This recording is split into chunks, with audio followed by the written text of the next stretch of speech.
Hello बच्चों, नमस्कार। स्वागत है आपका एक बार फिर से मेरे यूट्यूब चैनल पर। मैं हूं विपिन कुमार और इस वीडियो में हम बात करने वाले हैं न्यूट्रिशन इन प्लांट्स का पार्ट 2, जो कि पिछली वीडियो में रह गया था। इसमें हमने लास्ट वीडियो में क्या डिस्कस किया था कि फोटोसिंथेसिस क्या होता है, फोटोसिंथेसिस से कौन कौन से न्यूट्रिएंट्स बनते हैं और उसमें अलग अलग मोड ऑफ न्यूट्रिशन कौन कौन से होते हैं, तो ये सब डिस्कस किया था। चलिए अब इससे आगे का डिस्कस करते हैं कि फोटोसिंथेसिस जिसमें कि कार्बोहाइड्रेट बनता है, तो कार्बोहाइड्रेट के अलावा जो बाकी के न्यूट्रिएंट्स होते हैं वो प्लांट्स को कैसे मिलते हैं। तो चलिए शुरू करते हैं।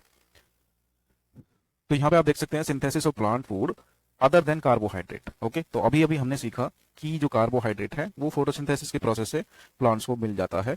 ठीक है, इसके अलावा जो कार्बोहाइड्रेट है वो किस किस एलिमेंट से बना होता है, वो कार्बन से बना होता है, हाइड्रोजन से बना होता है और ऑक्सीजन से बना होता है। तो ये तीनों एलिमेंट जो हैं ये यूज होते हैं जो अदर कंपोनेंट्स है फूड के, उसको बनाने में। ठीक है, उसको सिंथेसाइज करने में, जैसे कि प्रोटीन हो गए और फैट्स हो गए। लेकिन जो प्रोटीन है वो क्या है, वो नाइट्रोजनस सब्सटेंसेज है, यानी कि उनमें नाइट्रोजन होता है। ठीक है, तो ये जो नाइट्रोजन है ये कहां से आता है। अब क्वेश्चन उठता है कि ये नाइट्रोजन कहां से आता है, तो इसका आंसर है कि हमारे जो एटमॉस्फेयर है उसमें करीब करीब 78% नाइट्रोजन है। 78% नाइट्रोजन अवेलेबल है, तो ये नाइट्रोजन वहीं से आता है। ठीक है, लेकिन होता क्या है कि जो प्लांट्स होते हैं, plants can not absorb, they can not absorb nitrogen in this form, यानी कि इन गैसेस फॉर्म नाइट्रोजन को वो एब्जॉर्ब नहीं कर सकते। लेकिन होता क्या है कि सॉइल जो होती है, मिट्टी हमारी जो होती है, उसमें कुछ स्पेशल बैक्टीरिया होते हैं जो कि गैसियस नाइट्रोजन को यूजेबल नाइट्रोजन यानी कि यूजेबल फॉर्म में कन्वर्ट कर देते हैं और उसको फिर रिलीज कर देते हैं सॉइल के अंदर, मिट्टी के अंदर। ठीक है, जहां से ये पानी के साथ सॉल्यूबल होके और ये प्लांट की जो जड़ होती है वहां से ये फिर प्लांट के अंदर चली जाती है।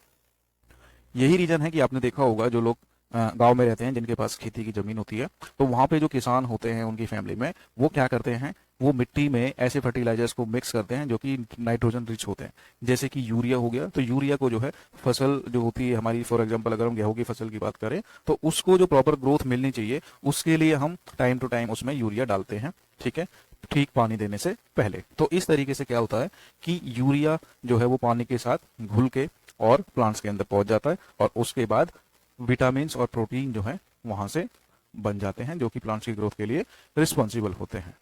अब कुछ ऐसे भी प्लांट्स होते हैं, ठीक है, ऐसे भी प्लांट्स होते हैं जिनमें अलग तरीके का nutrition of mode of nutrition जो है पाया जाता है।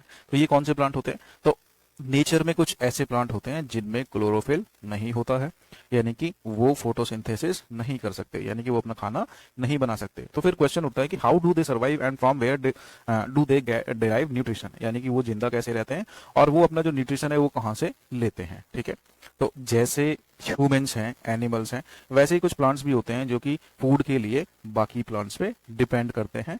तो ये कौन सा मोड ऑफ न्यूट्रिशन यूज करते हैं, तो ये करते हैं हीटरोट्रॉपिक, जो कि हमने पहले ही इस चैप्टर में पढ़ लिया है। ठीक है, अब इसमें बात करते हैं। ये फिगर आप देख रहे होंगे, तो यहाँ पे ये जो पेड़ है, यहाँ पे जो पेड़ है इसके ऊपर आप देख सकते हो ये पूरे में ये येलो कलर की जो बेल है ये फैली हुई है और इसने पूरे पेड़ को जकड़ के रखा हुआ है।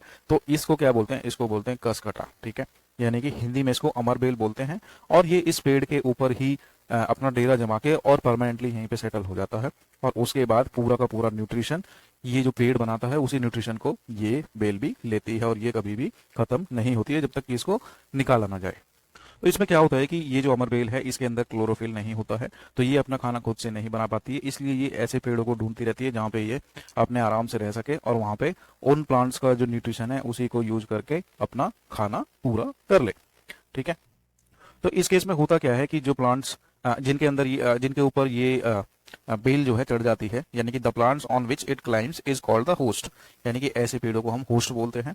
और ये जो होस्ट होते हैं उन्हीं के खाने से ही अपना खाना लेती है, यानी कि जो प्लांट, होस्ट प्लांट को वैल्यूएबल न्यूट्रिएंट्स मिलने चाहिए उतने नहीं मिल पाते हैं क्योंकि वो अपने लिए बनाते हैं, लेकिन ये ऊपर से जो है वो खाना जो है न्यूट्रिएंट्स को ये चूसती रहती है वहां से। तो इस वजह से क्या होता है कि ऐसे प्लांट्स को हम बोलते हैं पैरासाइट। पैरासाइट मतलब जो किसी लिविंग ऑर्गेनिज्म के ऊपर रह के और वहीं से खाना जो है अपना अरेंज करें। ठीक, अब क्वेश्चन उठता है कि क्या हम इंसान और जो बाकी के एनिमल हैं वो भी किसी प्रकार के पैरासाइट्स हैं, तो इसका आंसर है नो। क्यों, क्योंकि पैरासाइट्स जो हैं किसी जीवित इंसान के ऊपर रह के बिना खाना बनाए उसी पे डिपेंड करते हैं, लेकिन हम इंसान जो है उस पूरे प्लांट को ही खा जाते हैं, हम उसको जिंदा नहीं रहने देते। ठीक है, तो हम पैरासाइट की कैटेगरी में नहीं आते, बल्कि हम जो है हर्बीवोर्स की कैटेगरी में आते हैं।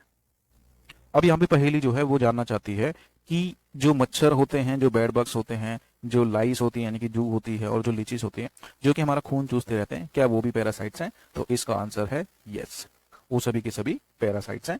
ठीक है, अब अगला क्वेश्चन है, हैव यू सीन और heard of plants that eat animals? क्या आपने कभी ऐसे प्लांट्स के बारे में सुना है जो कि एनिमल्स को खाते हैं? ठीक है, तो ऐसे कुछ प्लांट्स होते हैं जो कि कीड़ों को, इंसेक्ट्स को अपने अंदर ट्रैप कर सकते हैं और उनको पचा भी सकते हैं। ठीक है, तो ऐसे प्लांट्स जो हैं वो ग्रीन हो सकते हैं या फिर किसी और कलर के भी हो सकते हैं।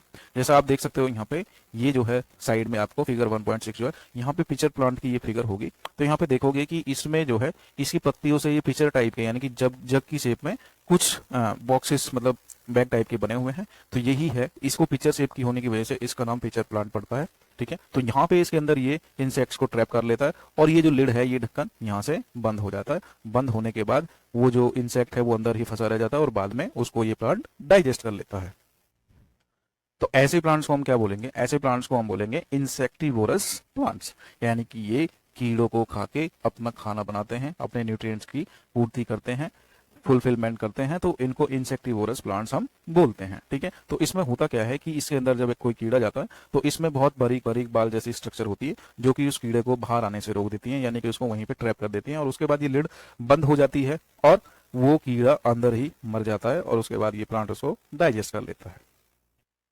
तो इसमें ये जो प्लांट्स होते हैं, इसमें डाइजेशन करने के लिए यानी कि कीड़ा जो है उसको पचाने के लिए पिक्चर के अंदर कुछ डाइजेस्टिव जूसेस जो है निकलते हैं और वो फिर न्यूट्रिएंट्स को एब्जॉर्ब भी कर लेते हैं।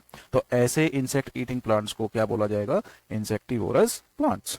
उसके बाद क्वेश्चन उठता है कि is it possible that such plants do not get all the required nutrients from the soil in which they grow? क्या ऐसा पॉसिबल है कि जिस मिट्टी में ये ग्रो करते हैं वहां से इनको सभी पॉसिबल न्यूट्रिएंट्स नहीं मिलते हैं?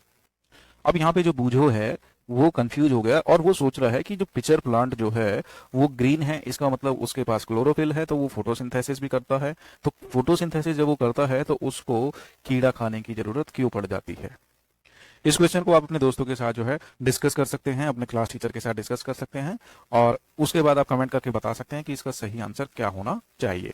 नेक्स्ट टॉपिक है सेप्रोट्रॉप्स, यानी कि ऐसे प्लांट जो इस कैटेगरी में आते हैं, तो वो कौन से होते हैं? तो हमने देखा है कि जो मशरूम होते हैं वेजिटेबल मार्केट में, वो कैसे होते हैं? फ्लफी टाइप के, अम्ब्रेला लाइक, यानी कि छतरी की तरह होते हैं। ठीक है, और ये मॉइस्ट सॉइल में उगते हैं, यानी कि ये एकदम नमी वाली मिट्टी में उगते हैं या फिर किसी सड़ी हुई लकड़ी पे जो बहुत पुरानी टाइम से कहीं पे पड़ी हुई है और अब उसमें रेनी सीजन में थोड़ी सी नमी आ गई है तो वहां पे भी ये उग जाते हैं, जैसा कि आप देख सकते हैं। तो ये इसका एनवायरमेंट है जहाँ पे ये उगते हैं। ठीक है, ये पैकेट में पैक हैं, ये मार्केट में बिकने के लिए।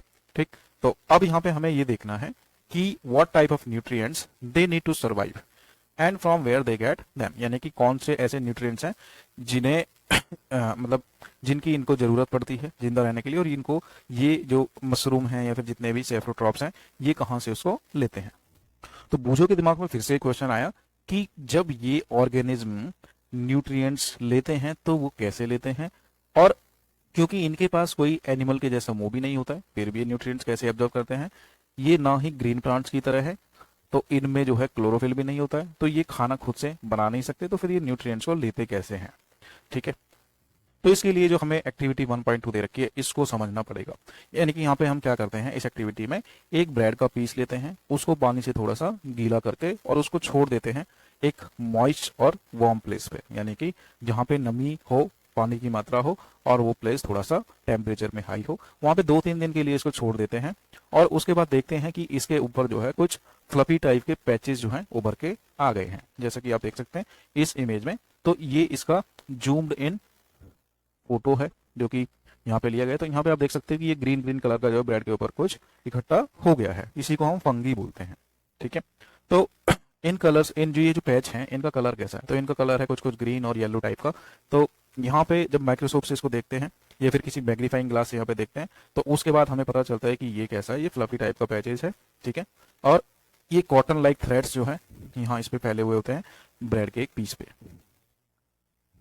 तो इन ऑर्गेनिज्म को हम क्या बोलते हैं? इनको बोलते हैं फंगी। ठीक है, इनका जो है डिफरेंट मोड ऑफ न्यूट्रिशन होता है, वो कौन सा होता है? ये न्यूट्रिएंट्स को ब्रेड से एब्जॉर्ब करते हैं। ठीक है, और इस टाइप के न्यूट्रिशन में जहां पे ऑर्गेनिज्म न्यूट्रिएंट्स किसी डेड और डिकेइंग मैटर से एब्जॉर्ब करता है, तो ऐसे ऑर्गेनिज्म को हम बोलते हैं सेप्रोट्रॉप्स ऑर्गेनिज्म, एंड ऐसे न्यूट्रिशन को बोलेंगे सेप्रोट्रॉफिक न्यूट्रिशन।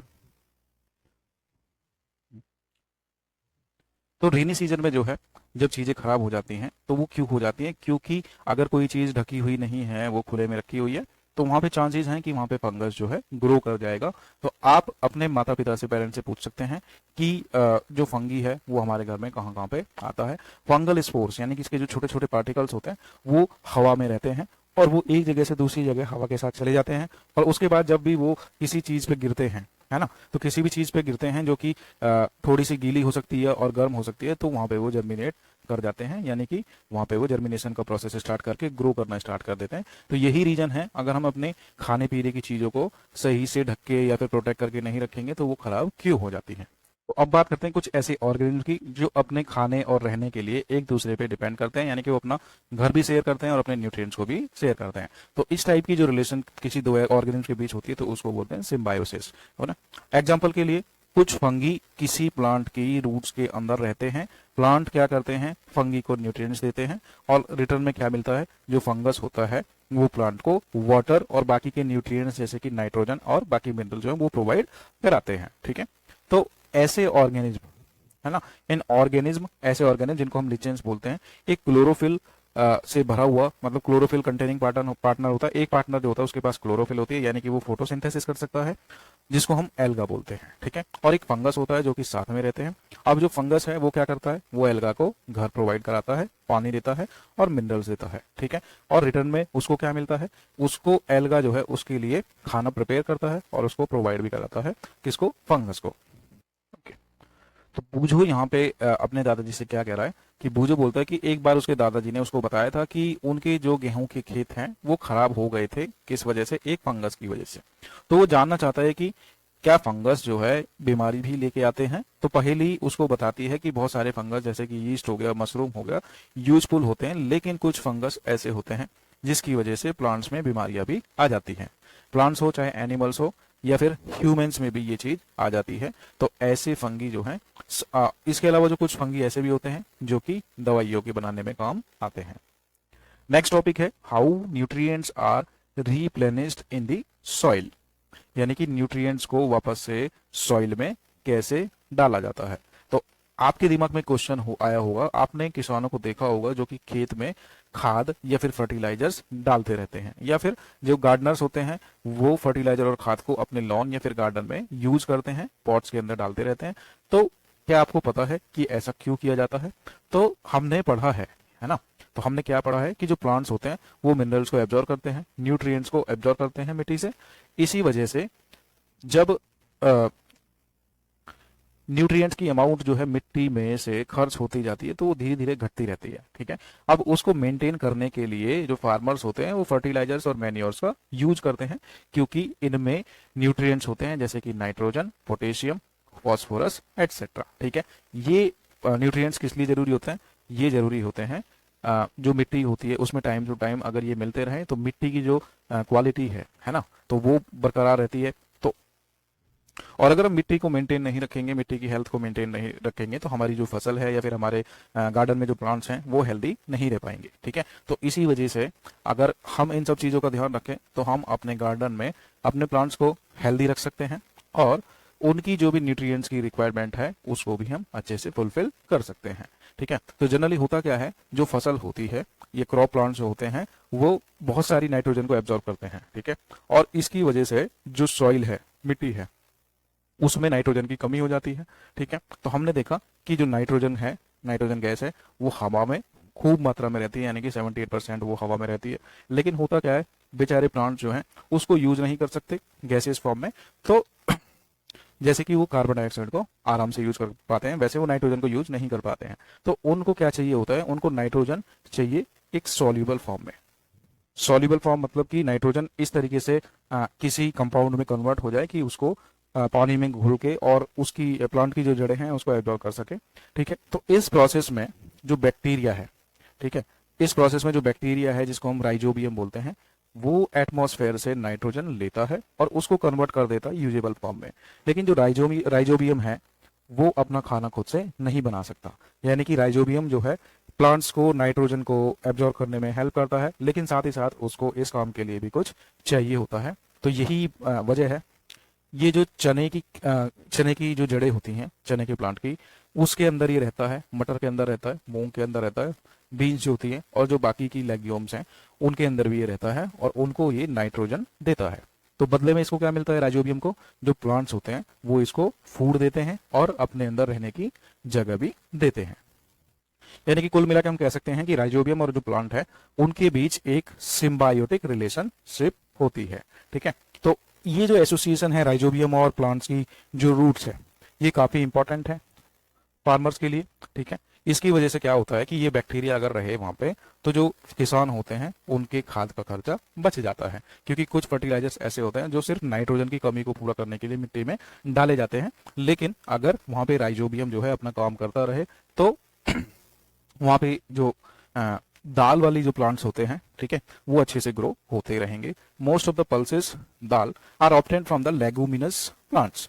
ठीक है, इन दिस चैप्टर तो कुल मिला के हम कह सकते हैं कि इस चैप्टर में हमने क्या सीखा, हमने सीखा कि ज्यादातर प्लांट्स जो है वो ऑटोट्रॉप्स होते हैं। ठीक है, उनमें से कुछ ही प्लांट्स होते हैं जो कि पैरासिटिक होते हैं या फिर सेप्रोट्रॉपिक होते हैं। ठीक है, यानी कि वो अपना खाना जो है बाकी के ऑर्गेनिज्म से निकालते हैं। बाकी जितने भी एनिमल्स होते हैं वो हेटेरोट्रॉप्स कहलाते हैं, इंक्लूडिंग ह्यूमंस, उनको हेटेरोट्रॉप्स की कैटेगरी में रखा जाता है। क्यों? क्योंकि वो अपने खाने के लिए प्लांट्स पे डिपेंड करते हैं और बाकी एनिमल्स पे डिपेंड करते हैं।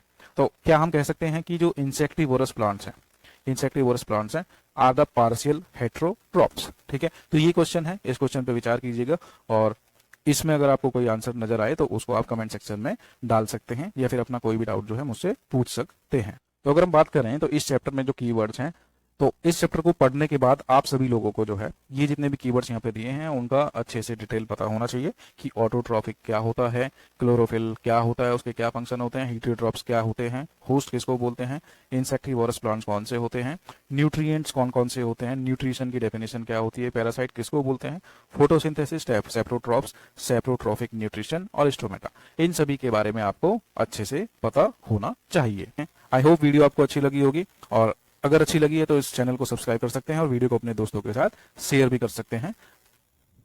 इसी के साथ मैं आप सभी को बोलना चाहूंगा थैंक यू वेरी मच। जय हिंद।